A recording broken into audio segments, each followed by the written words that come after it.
I want you to embrace patriarchy. That's it. This could be controversial. I know our culture today is super scared of the word, but I want men to be patriarchs. And I want to go back in time and I want to look at what does it mean to be a patriarch and how can a man still be a man but be kind? And I don't want to embrace the bad parts of being a patriarch. And I don't want to encourage abuse or being a dictator or being insensitive, but we've kind of thrown the baby out with the bathwater in our culture today. And it's costing women greatly because men are moving further and further away from leadership at all, completely, or ownership in the marriage and in the family. They're moving so far away from it because of our culture that it's really hurting the marriage and it's hurting women. Patriarchy.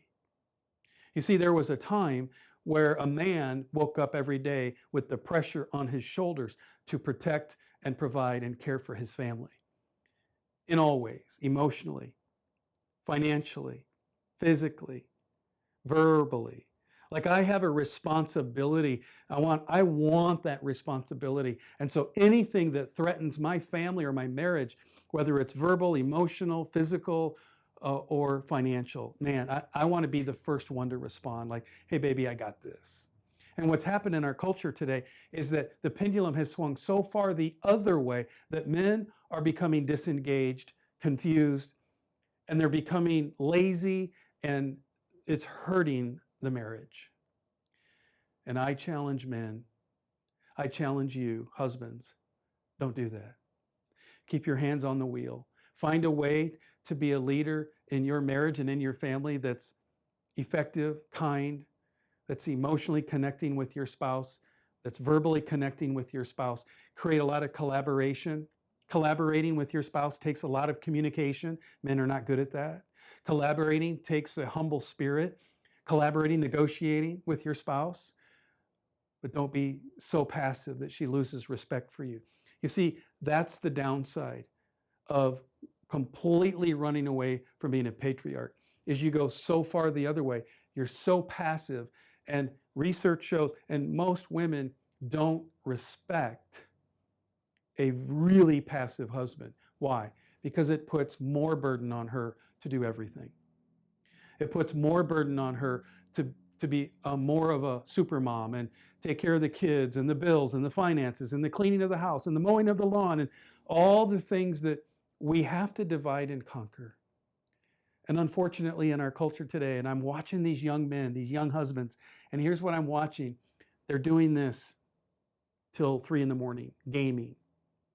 Or they're not working hard to bring in the income, maybe even enough income where your wife has an option.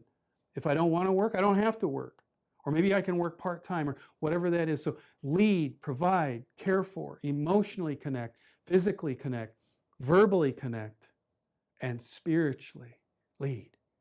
Man, I want my family to have a moral compass. I want my family to be driven to something that's greater than us, to find our purpose, find God, find God's anointing, find God's blessing, find God's miracles that they would fall upon us, our calling, if you will. That takes leadership. That takes leadership. That takes an assertive man. As I often say, you can learn an awful lot of traits, but you can't learn ambition. You can't learn ambition. Be ambitious. Somebody needs to put a fire under you as a man and be ambitious. Be an ambitious protector, provider.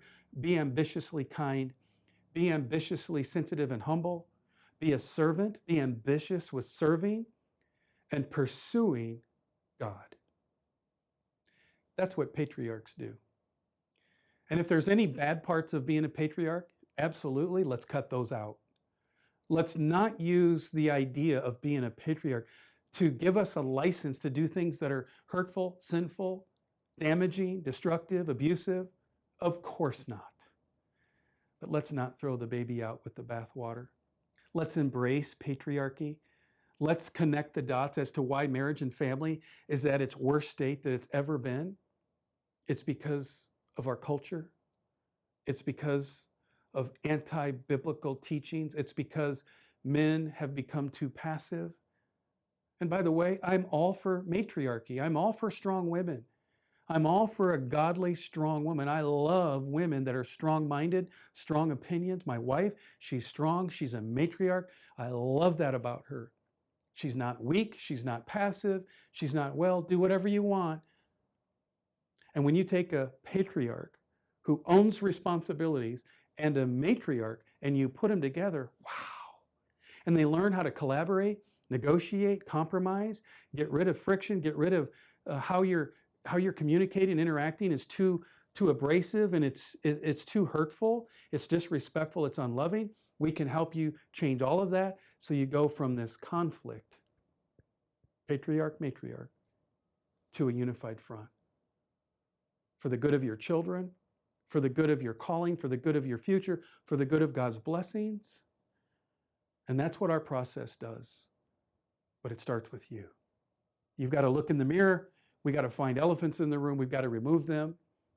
And we're going to help you completely re-engineer how you're interacting so that you can find your identity as a couple in a good way.